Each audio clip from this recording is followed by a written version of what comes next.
Sir, how are you doing? Welcome to the program. Well, thank you so much. Your intro is a blowout intro. That's insane. Yeah, it's such over-the-top pomposity for something that's very lackluster.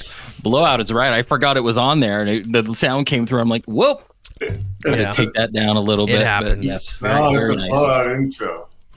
How are you doing, sir? Welcome to the program. If people are not familiar with this gentleman's work, you may know him as director for Halloween 4.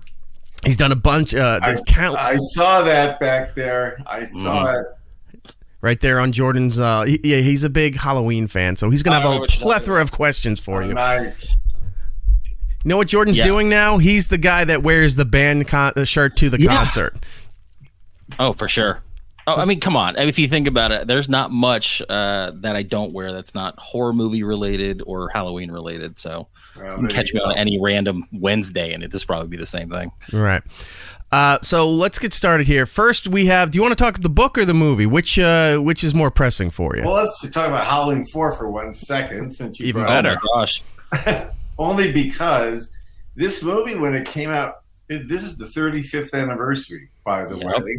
And when we came out, we did very well in theaters, but we were not loved by the tastemakers.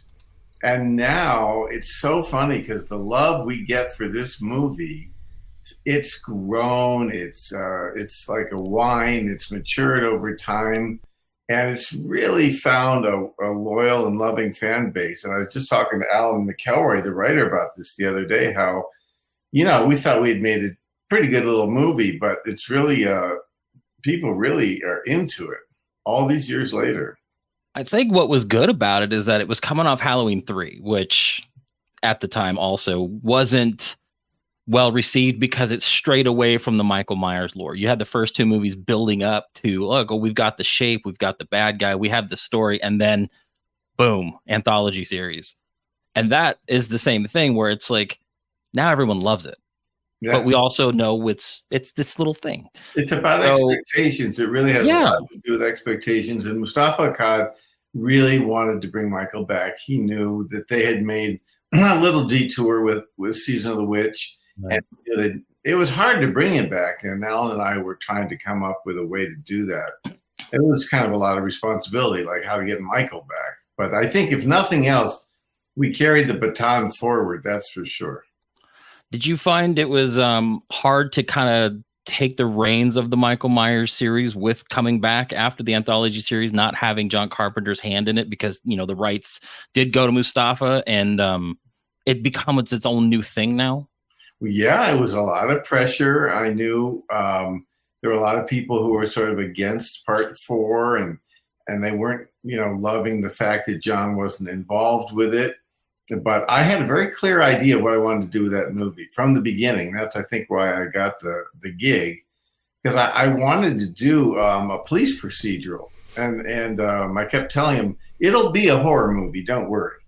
But, I've got an escaped convict from a mental institution who's laying siege on a town, killing people like a serial killer, and I've got a detective on his trail.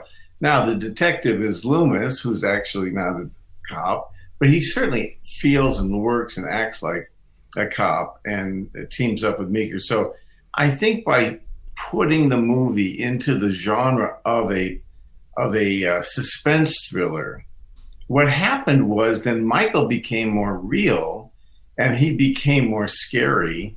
And I had that great relationship between the sisters, the two girls, Danielle Harris, our great discovery on that movie, and maybe less discussed, but just as important was Ellie Cornell. Rachel. Who playing Rachel. And it was those two girls together and their sisterhood, that's the anchor of the movie. So, I just tried not to get myself, get my head all in the space of, I'm going to blow Michael Myers and I'm going to blow it. And I didn't want to get it, I didn't want to get myself talked out of it. Wait, you didn't go into the whole movie thinking like everything John Carpenter did, we're going to recast it, we're going to redo everything, we're going to change the entire history. Yeah, no pressure. Yeah. But I did think we also were very faithful to the spirit of H1 and wanted to bring a lot of that movie into our movie. And, it's like, I just feel like by staying on point, by staying with what I wanted to do, it ended up, it was an homage to Halloween 1, but it wasn't a knockoff, it was something a little different. Right. I mean, if you look at some of the new ones, like this new trilogy that just wrapped up last year, a lot of what they did in that kind of borrowed from Halloween 4, where you've got they've got the mob mentality. Everyone's going around town doing stuff. So if anything, you've set that bar, because this is right before they start really kind of veering off into the, the Cult of Thorns stuff. Right.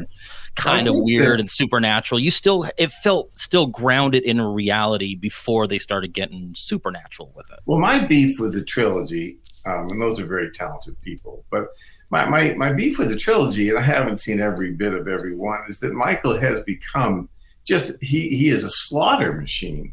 He's a shark. He keeps coming, and he comes through walls, and he comes through roofs, and he comes through trapdoors, and he just keeps coming and coming and coming. And there's like, okay, for a while, but it's I don't know, it's just kills. And I think, they're going to do this again. They've just sold the rights. Oh, I know. To Miramax. So this is going to all unfold still again. Well, I mean, on that same subject, so they do this, the new trilogy series, whatever, with Miramax, right. They go with the movie direction. With your career, you've spanned a lot of TV stuff, and they're talking Halloween television series. Is this something maybe you want to step back in that world and maybe do, like, if they do an anthology where it's more kind of like Halloween 3, where it's like standalone stuff, would you want to dip your toes back into that world? Oh yeah, I would in a second if I could do the right service to the franchise. Yeah, I would do it in a second, but I don't. One of the reasons I didn't do 5, and they asked me over and over to do 5, is because, and Mustafa wanted me to do it, is because I felt like Alan and I had teed up 5 pretty clearly in 4. Right. And, they went a different way. And I was like, you know what? I did my thing. And if they want to do something different, they should go with God. But I was happy with, H4 and how it settled in. And I believe, honestly, it's kind of a standalone movie. Yeah. I mean, like I said, it kind of takes, it kind of resets the series a bit, which is kind of nice, and then you start over, and then was that the intent? It kind of goes off. Was that the intent with H4, that it was like, all right, this is going to be something that will eventually transition into something else, or to set, like, did you get brought onto the project and they're like, okay, you're going to do what you're going to do, but it's got to lead into the next thing? Like, they already planned another one? No. They just wanted to get Michael back and see if there was an audience for him. Nobody knew. I mean, we didn't know until opening weekend, like, if there was interest, really. This had been 10 years. Right. And when we showed up at Westwood, and I'll segue into my book, I go into this in great detail in my book, Still Rolling. And when we showed up in Westwood, there were lines around the block. I thought we were at the wrong theater. I thought they were there for Jodie Foster's movie, The Accused. But there was so much pent up interest, and this is kind of well before social media, so nobody was aware of what the interest was. You didn't know until people showed up to buy a ticket, and then suddenly there they were, like, just lined up. You just don't see that now, unless it's maybe a Marvel movie or something. Not anymore. I mean, I was thinking about that because I go to movies constantly. Like, I believe in the theater. I go to the theater as much as I humanly possibly can. And you don't see the fervor for it anymore. Like, you don't see the lines around the block. You don't see, like, you can pick your ticket, your seat, 2 or 3 weeks in advance. You just show up when you show up. You don't have that communal. You don't have to fight for your seat. No, yeah. There's no holding jackets on 5 seats next to you, trying to get your group together. Yeah, there's none of that. And up until recently, you had to pay to reserve your seat, and then they quickly reversed that process. Everybody's got a paid seat. I remember taking my kids to see The Dark Knight, and they went, I think it was 11:30 at night, and they were way too young to be out that late, but there were lines. It was hysteria. It was like an event. It was like a rock concert. Well, and then they even shied away from the midnight releases. Like, there's no midnight release the night before a release date anymore. Like Eric's talked about before. There's not even a release date. Guess what? Comes out Friday. Just kidding. It's out Tuesday afternoon. It's out. Yeah, it's like they still in the promos on television, on the YouTube trailers. It'll say coming out Friday or coming out this exact date, and then you see the premieres in New York and LA Monday and Tuesday, London, something like that. But then you start seeing trickled in on AV Club or Nerdist or something like what the ending meant. It's Wednesday morning at 6 a.m. and it's like, wait, you guys went as a press thing? Oh, no, they decided that they're going to open up more screenings Tuesday and Wednesday night, so the public went to see it. You're like, but you promoted Friday, so now it's 4 days in advance. People have already been... Look, it's great that they open up enough venues for people to go and see a movie, but have some consistency. Like, everything doesn't show up when it's supposed to. Everything is all screwed up. And by Friday morning, you're lucky if you've been online and didn't have everything ruined for you. Well, listen, the ability of the corporations to squeeze short-term cash and kill themselves in the long run is legendary. I mean, if you think about it, this is going to be a weird pivot, but if you think about Netflix, and first of all, Netflix has just completely wiped out the movie business and all of its brothers and sisters. But, who gave Netflix all those movies to send to your mailbox? The studios was, this is like a little revenue stream. We'll pick up a few bucks. And sure, they can, send you a DVD of Silence of the Lambs into your mailbox. And they just gave them all their libraries. Right. And then they grew this monster industry. And then the technology suddenly allowed them to stream everything. But they those studios don't give Netflix anything now, that's for sure. No, everyone's got their streaming stuff. So instead of paying for cable where you get everything, you have to pay everything individually to get everything. And you never know where anything's at anymore. Yeah, but no one thinks this through. This is all just how do we get cash today? How do we... It's how do we get every penny, but not realizing that all the dollars you're not going to get in the long run by trying to get every penny now. Like ruining the film business. And then out here, then we had this double whammy of COVID and then, massive labor strikes. So I don't know how things bounce back. I was going to say, before we move on to anything else, with Halloween 4, I know that the writer strike in '88 caused some issues with the script and trying to get that done right before filming. Do you think that lent to you kind of filming this real tight movie, or was there more stuff that you maybe wanted to do but you guys couldn't? No, it was awesome. First of all, Alan, and I mentioned this in the book, he's the only writer I know who could have pulled that off. I mean, he wrote the script in 10 days. He was giving me pages, and I was giving him notes, but I mean, he wrote it that fast. And I think putting that pressure on production helped us. It's like you make quick decisions, you move, you go forward, don't overthink it. Don't get stuck in your head. I think it maybe even helped, honestly. It's almost like that Robert Rodriguez style of filming. Quick, get it done, bang out a movie, and you're good. I would say the only guff that you may have gotten because of that is The Mask, which you know about. You've discussed heavily. Yes. And it's fine. You know what it is? I don't care, because I agree with kind of what you're saying, where it's like, it's been 10 years. Michael's been in a mental institution, hospital. He's been wrapped up. He's going to grab what's on the shelf. It's not going to be the same thing he had 10 years ago. No, suck it up. You know what I mean? He stole it. Yeah. He stole that. He stole the overalls and he stole the mask. And, exactly. and that's, and that's where, there's been a lot of discussion. Now, there is a legitimate mistake in the school. We've all seen it. We've all analyzed it. No one cares. Get over it. If we're going to talk about sequels, we'll throw the other ones under the bus. Part 4 is back where we need it to be. Well, I'm glad you guys like the movie. Last thing before we get into the book, it's something you had said earlier today, where you were saying about Michael Myers just turned into this slaughtering machine. It seems to have been the unfortunate progress of a franchise back in the 80s. We saw it happen with Nightmare on Elm Street, with Friday the 13th, where it got to a certain point where these horror films weren't just a low budget or a niche genre of filming. They became pop culture franchises at the time. Right. And then you started seeing Freddy, in a rap video, and you started, maybe promoting fast food or something. Like these things were going on. So the stories got weaker and more, I don't even want to say fan service, but leaning into the obvious, I guess, with Jason, with Freddy, with Michael Myers, and it kind of like horror film fans and even just regular film fans seemed to have lost its way with the way these franchises were going, because they were just trying to sound cool and hip and relevant for the time for these properties, and not really giving a shit about the history that built up to where they're at now, and the history. I mean the future of the franchise, where it eventually could be going. It's just like they just turn it into schlock almost. But again, it's money. Follow the money. I mean, that's the all you need to know.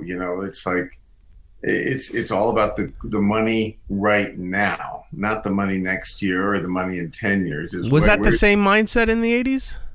Oh yeah, it's the same mindset since Hollywood was born. It's these people, the executives, the producers, even directors. Maybe you have a shelf life of 5 years. Running a studio. They're not there for 40, 50 years. They're there, and they need to make hits, and they need to make hits for the stockholders like right now. And that's just kind of how it works. And some great work comes out, but the long-term strategy is just nothing I've really seen. Well, I mean, you actually touch on it kind of toward the beginning of your book, where you're talking about how things kind of change, where filmmaking was one thing, and then you have the birth of VHS, home video. Now you have to think, I need to put out content, or whatever you want to call it back in the 80s. Product, content. It's a different word. It's the same thing. You got to get it done. You got to get it in cheap, and it's got to get distributed to the masses. You've seen your career go from like film to VHS to now streaming. How does that affect how you make TV, movies, things like that? Well, in every way. I mean, I was fortunate. I still got on the tail end of what they used to call the network TV movie, which was, kind of belittled in its day. But that was like a legitimate genre, the network TV movie, because they were able to take on interesting subjects that you couldn't fill a theater full of people, but on Sunday night you could explore some interesting topics. I think what I tried to do with Natty Knocks was do something that was specifically just there to hit VOD and the AVOD. It's not meant for theaters. It's meant to just hit what we have access to now. In other words, you can get it on Amazon or Tubi or Vudu or whatever, because a lot of people don't want to pay $15, unless it's an event. Like you say, you go to the movies all the time. I do too, but my kids don't go to the movies. That's 15 for them, 15 for their date, another 30 for try 19 if you're in the New York City area.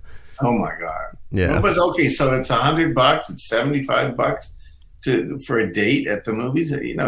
People are going to watch it at home. And I don't care if people want to watch it on Tubi for free. I'm happy that if you're sitting in your basement and it's cold and it's in Wisconsin and you can watch the movie for free, and I'm all good about that. Your basement in Wisconsin, you're like, this movie could happen here. Like, this could be in my neighborhood.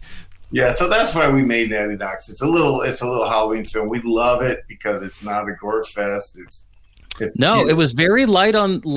I mean, you had it very reminiscent of Halloween, where you didn't see the gore, you didn't see a lot of the kills. You just had the implication of it, and then there was the scenes where he's watching TV and he's watching the old Natty Knocks movies, where you see the blood splatting up on the cultist's face and stuff like that, but you don't really see the gore. And I think a lot of the times horror movies can do just as good that way than just, like you said, being, I think they're better. Kill count. I was never, we've talked about this on the show, sir, where Jordan is a really big enthusiast of the horror genre.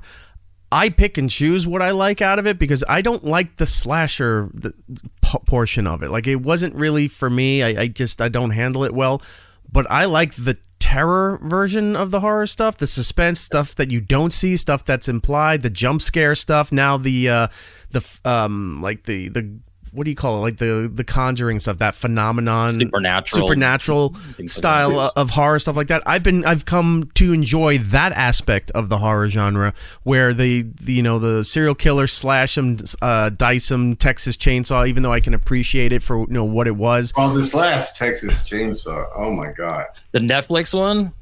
I mean, it was just talk about a slaughter fest. But what we were trying to do is, look, it was going for a younger audience.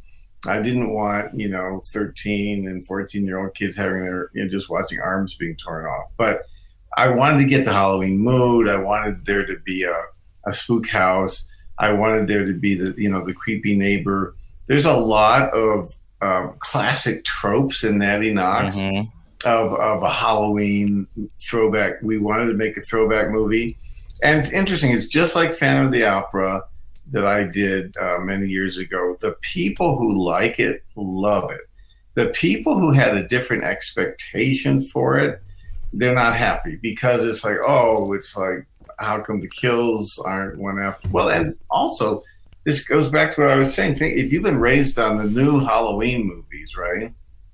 Natty Knocks is just going to be too bland for you, right? Because it's just not or Evil Dead 2 or any of that. So, but I think there's room for both. I think we can have both. That seems to be something, like you said, with the studios looking for every penny at the moment they can get it, where I think they forget a lot of the times. It's like, especially for a franchise, you go, look, we have a long history of this franchise. We need to, service the new people and come up with new ideas, but we also got to keep the people that brought us to this table here happy as well. Like, they forget about the people of the past. They're worried about the next people.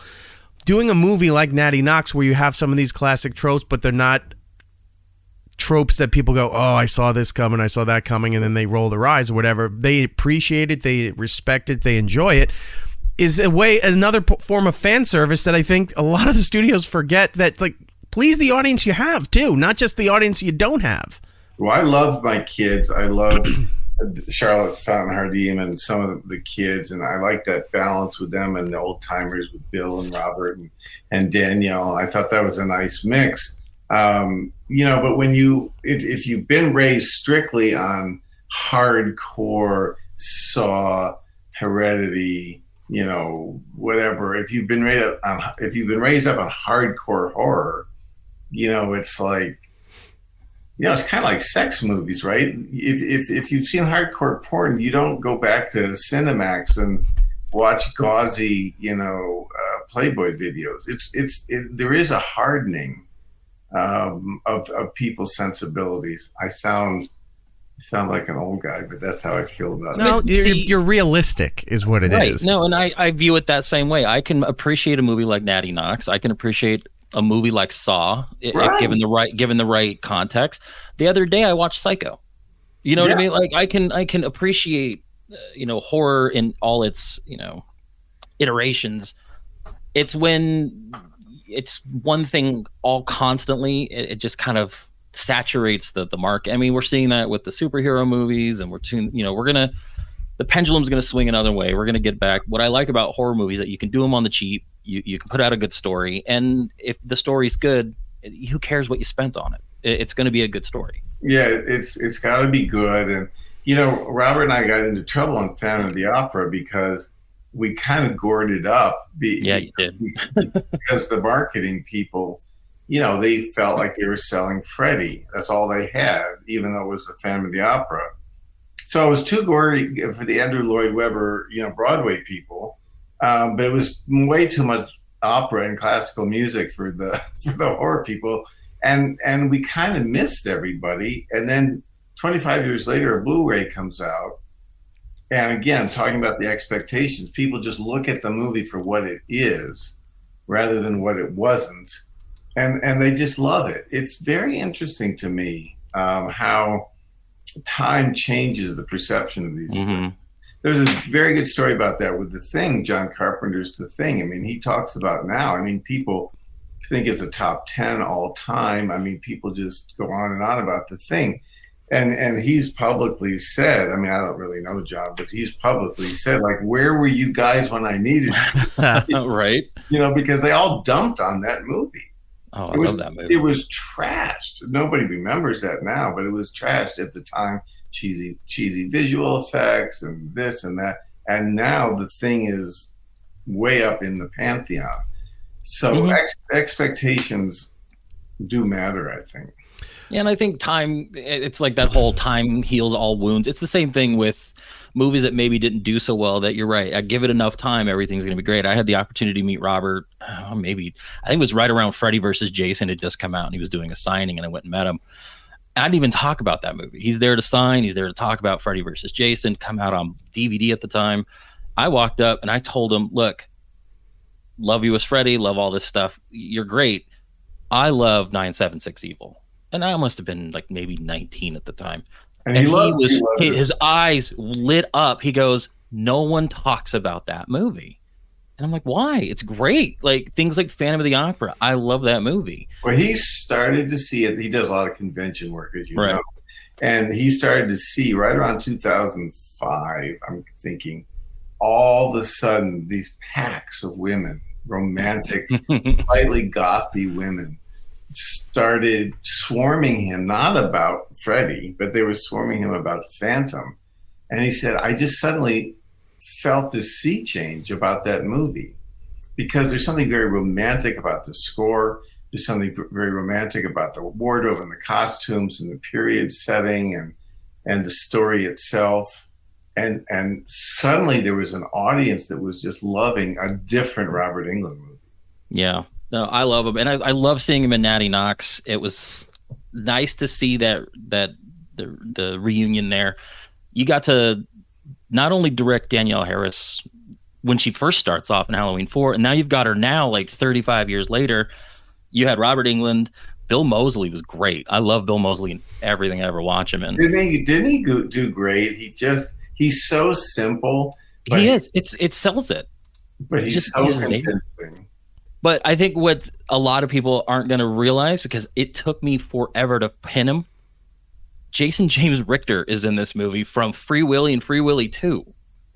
Were you the only one that got that? I had to rewind it a couple times, and then I looked it up and I'm like, holy shit, that's Jason James Richter. I haven't seen him in years, and he plays a cop. And I'm like, man, you're like, you know what? I'm going to call in some favors, get the whole crew together. Let's have a good time and make a fun movie. And he did good. Fun. He was a good cop. He did good. You directed Free Willy 2, right? Free Willy 2. Yes. So you've, in a way, you're like the horror Quentin Tarantino, where you're just bringing in people from your past movies, or Tim Burton, where they just bring in the people that they liked working with. And it's like, hey, I got this movie going on. You want to play a cop? You want to come in here and just do an appearance? Calling favors, you know.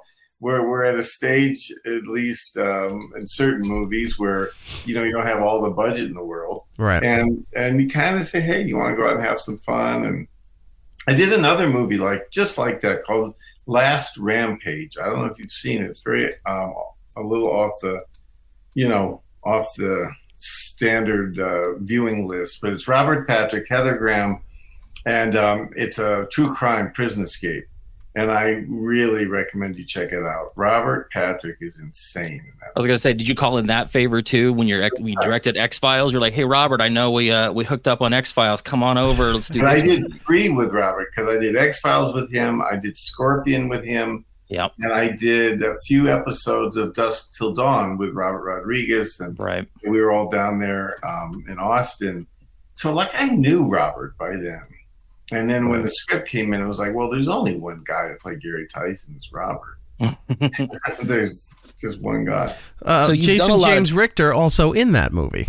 He's also a cop. Yeah. I said, Jason, I'm sorry, dude, but you're the cop. I'm typecasting you in all my movies. There's no whales in this movie. You're gonna be a cop though every time. Right. So as far as TV goes, you've done a ton of different shows, a lot of stuff that I love.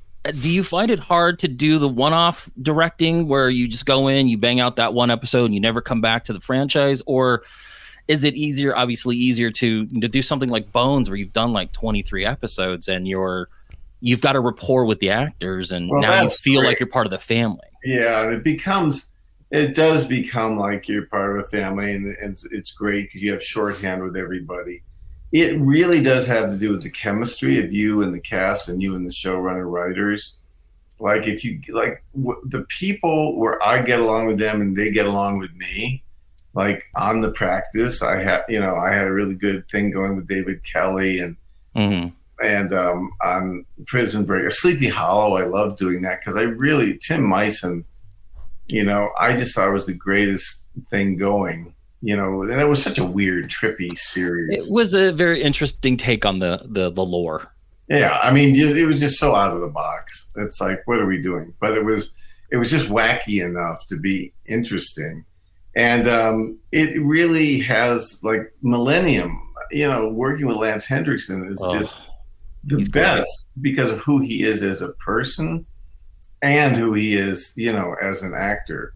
Now, other series and shows, which I won't dig deep into, where it's not been smooth, right? Then I'm just as happy to walk away because I don't want to go to work every day and. Can I take a guess as to one of them? Oh, there's more than one, but they're all. It's mostly in the book, so you have to get the book. Okay. I was going to say, yeah, as far as the book goes, I know you don't shy away from naming names. You definitely tell your stories. I know early on you've had a history of working with, I would say, less than easy to work with people. Wesley Snipes has a history of kind of being difficult. You got Steven Seagal. Yeah, that's a double feature right there. That's a double feature. I mean, even to the point of, I don't even know, post 10 years, I know,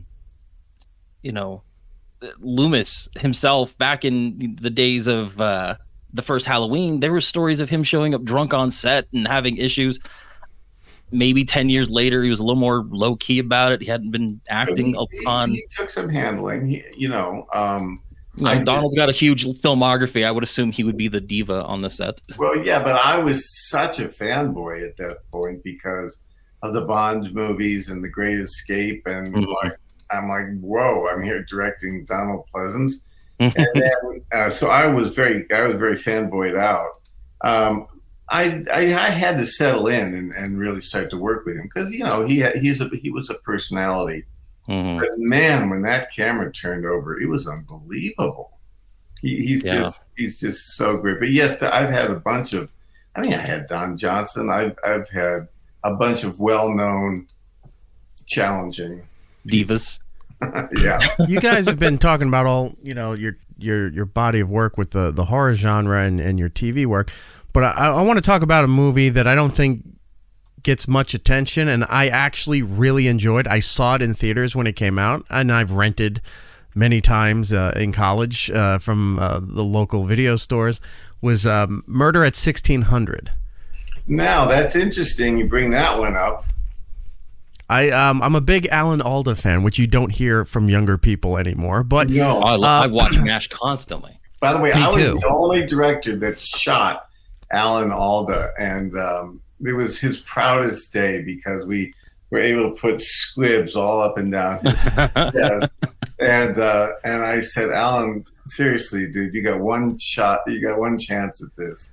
I mean, that man spent 11 years in Korea, then you get to shoot him in 1600. Nice. Yeah, but he was so also excited. The guy that he was known for his comedic acting, but he was also in a lot of romantic comedy or romantic movies. So he was a very soft, female appealing kind of actor. Big writer director. Did you know that? Yeah. I talked to him when we were doing our show at Sirius. I talked to him when he was doing his all the science stuff. He's a talented man. But I just want to draw your attention to Murder at 1600 because this is really fetishizing this. But when he hits the wall and his hand is over his head, and he thought he was done, and I didn't yell cut, and he just lets himself slink down the wall. And as he slid down the wall, coincidentally, the squib bags were so good that he left this, that's not digital, he left this trail of blood as he sank down. And when that shot was over, I thought, my God, you just shot and killed Hawkeye. The line before he gets killed, I'm not spoiling anything. That movie's what, 30 years old now? By the way, it's on cable TV around the clock for some reason. Well, that's good. It's a good residual movie. There you go. The line that he comes off is supposed to be like his big comeuppance villain monologue before he gets shot. The line he says is not.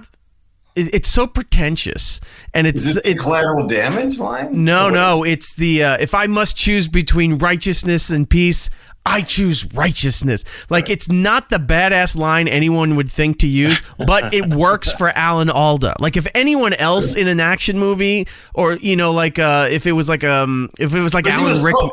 But he's quoting somebody. Yeah. He was quoting Teddy Roosevelt. Right. But for him to use that as his big villain moment, where if it was like Alan Rickman or somebody doing that, you'd go, that's the line you chose for it? But it works for Alan Alda. Let's have Arnold Schwarzenegger say it. Yeah. Oh, my gosh. But, I mean, Alan Alda's great in it. And just the mispairing buddy cop of the detectives with Wesley Snipes and Dennis Miller, of all things, and you're sitting there and going, this feels like when like Paul Reiser was in Beverly Hills Cop. Yeah, it's like, this shouldn't work. It shouldn't work, but it kind of does. So. Yeah, and Diane, she really holds her own. I feel like she runs well, she holds a gun well, she acquits herself very well as a Secret Service. She's quite fetching on the ice. Oh my God!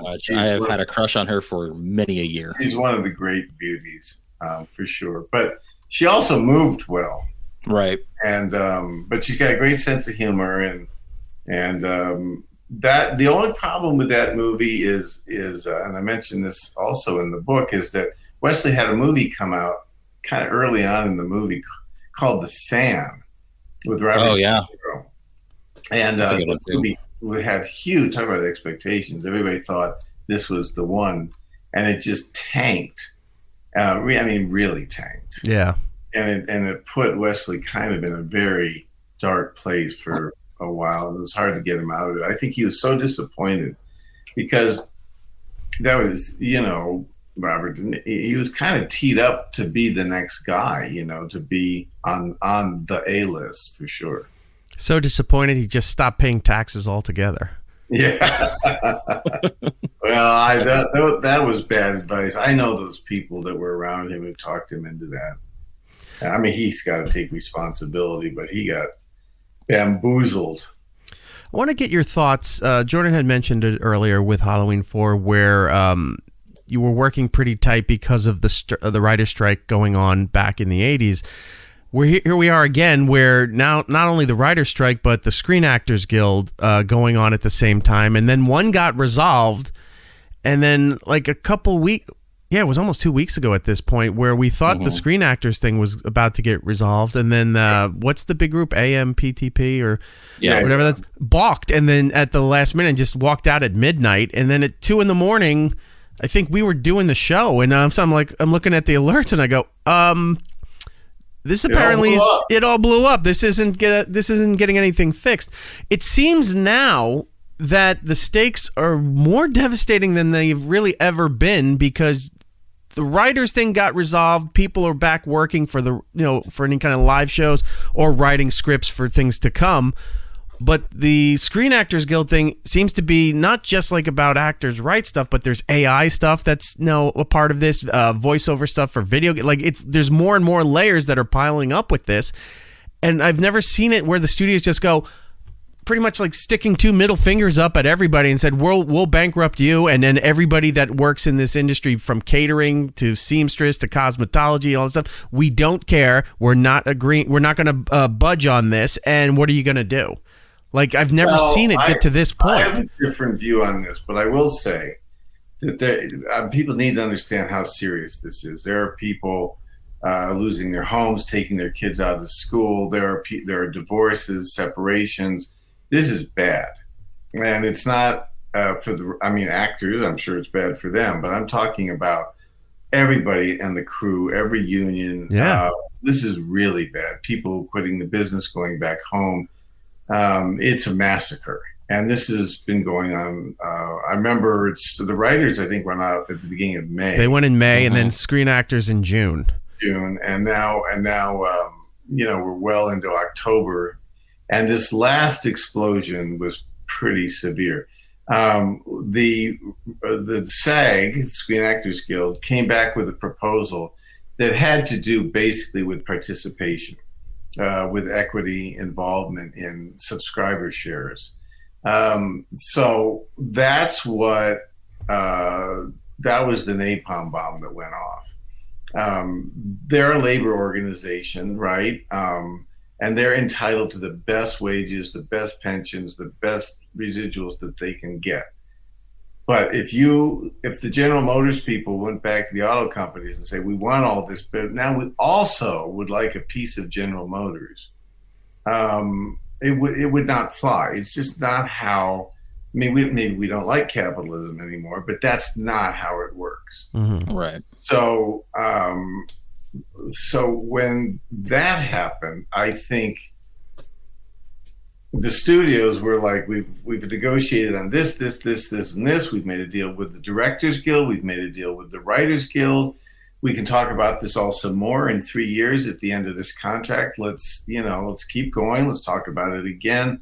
Let's see where AI is in 3 years.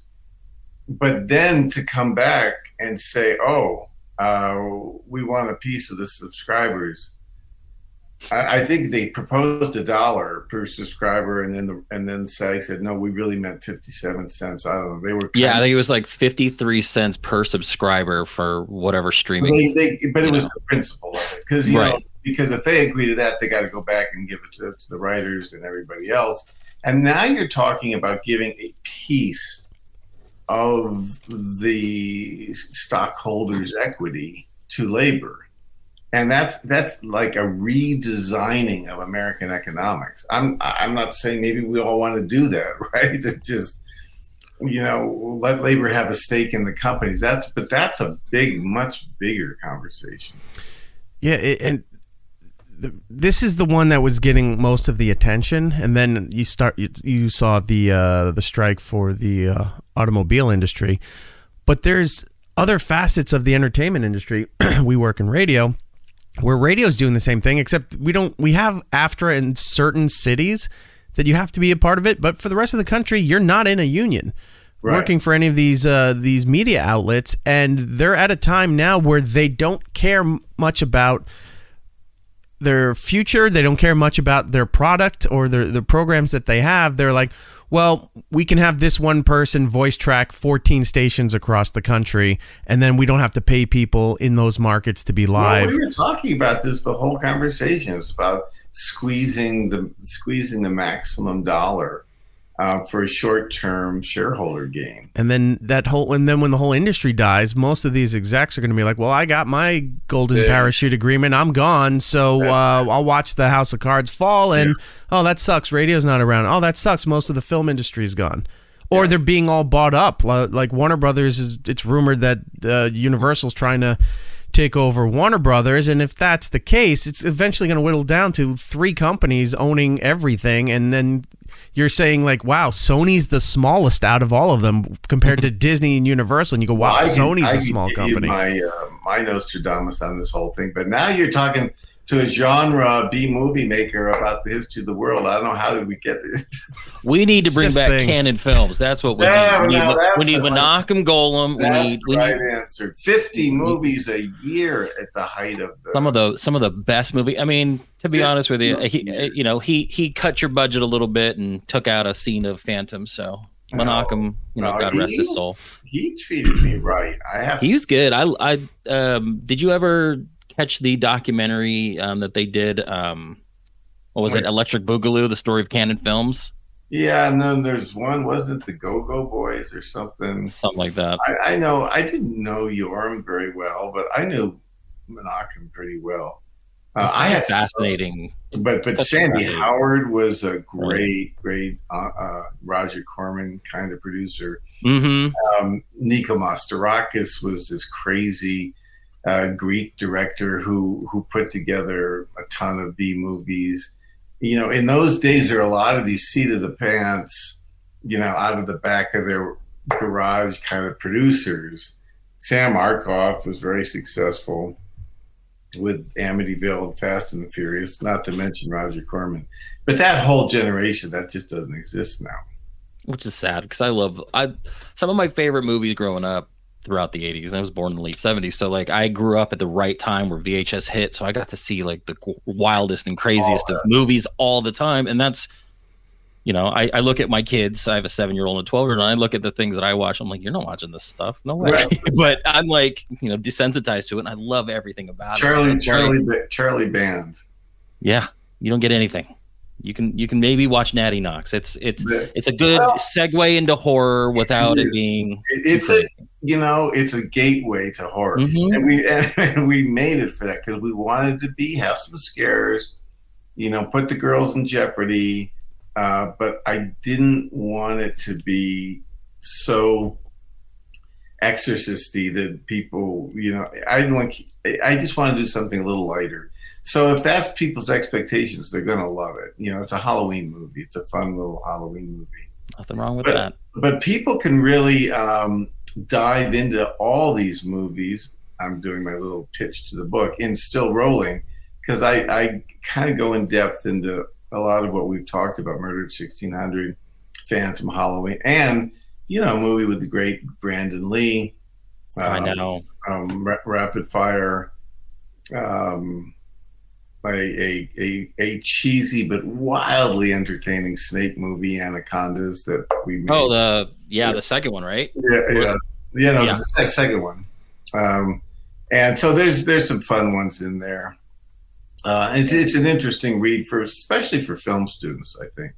No, I mean, even for people who just love movies like myself. Like I love movies. I always wondered, like, hey, I can make a movie. No, I can't. It's for you guys. I want to watch them. I want to enjoy them. Maybe I'll delve into something, but that's not the right attitude, because nowadays the equipment and the technology is out there where everyone can make their own movie now. Yeah. If they have a script and actors, they can. Yeah. No, but like he said, I need that circus seal that can bring the people to get their asses in seats and watch it. You did read the book. I'm reading the book. You made me put down the Patrick Stewart autobiography. I got that one. I started reading it, and then I started reading yours. I'm like, well, Patrick can take a back seat. I want to learn about movies. Patrick's propping open the window while he's sitting in the living room reading your book. It is fun though, isn't it? I love stuff like that. Like I said, I loved, Electric Boogaloo and all that stuff. I love learning about history of movies, the ins and outs of the movies, the industry, whether it's good or bad. I love all that stuff. This book has a lot of that, and that's what drew me to it, and I'm enjoying it immensely. I appreciate it. I'm really pleased, because I think it's a fun read. I know you said this book would be great for film students, but have you had like the opportunities to go and speak to, like, at universities or film schools or vocational things? That's why I wrote the book. I did mention this. I think I was talking to, there's a magazine out here called No Film School, or it's a website or something. I'm not sure who they are. Do you guys know who that is? No Film School? I've heard of them. Let me look them up and make sure. But anyway, I mentioned that this was the very thing that I was at UCLA giving one of those evening, extension lectures to the film students. And, it was just packed, not really because of me, I'm not Oliver Stone or something, but there was so much interest in movies and making movies. The place was packed, and I had 45 minutes. And when they opened it up to Q&A, there was no way to touch the number of questions people had, good questions, interesting questions. And I thought, I should write this stuff down, because there really does seem across the country to be a lot of interest. We have 40 or 50 legitimate film schools in this country, like top tier. It used to be there were 5 or 10. And now there are good schools across where are you guys? Are you in New York? I'm sorry. Jordan's in Arizona. I'm in New York.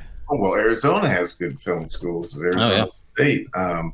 New York, of course, has all the classics, the NYUs and all that. But they're yeah, they're hacks. Yeah. But anyway, there's everywhere. Chicago. I was just talking to somebody in Chicago. DePaul's a very good, very legitimate film school. And there's a lot of interest in making your first short, your first feature, getting into it. And it's tough, though. It is not school. It is show business. And that I try and remind people when they're taking their parents' money to go to 4 years at Brown to study film that, it's still show business. Well, you've got to have some kind of underlying talent. I mean, anyone can go in and just say, I want to do this, but you got to learn how camera works, how lighting works. I mean, you got to learn the basics. Like anyone can pick up a phone at this point. But that's all that stuff in my view, you will learn. Right. The thing is, can you entertain? Can you create a reason for people to walk into a theater and take 2 hours? I think about what it takes to go to a movie now. You got to pick the seat, get in the car, pay the money, park, come home, get a babysitter. It's like to get someone out of the house to go see a movie. It's a big deal. I mean, I'm already tired. We're on the same coast right now. So what is it? 6:23. I was almost contemplating going to see Killers of the Flower Moon, and I'm like, no, don't go when you're tired. I don't have 4 hours of my life tonight. No, I can't do it. I'm fighting with my wife about this right now. She wants to go on Saturday, and I'm like, 3.5 hours. It's a long one. Then put in an intermission like David Lean did or something. Oh, I miss those old intermissions. That's too much. That's just too much. Although I did like this little indie that just came out called Dumb Money. Have you seen that one? Yes, about the GameStop Pete Davidson stocks. Yeah. Okay. Paul Dano, isn't it too? I thought it was entertaining. Did you? Yeah, it was pretty good.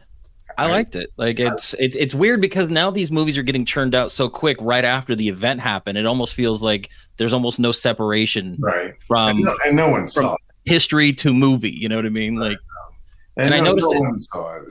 It bombed.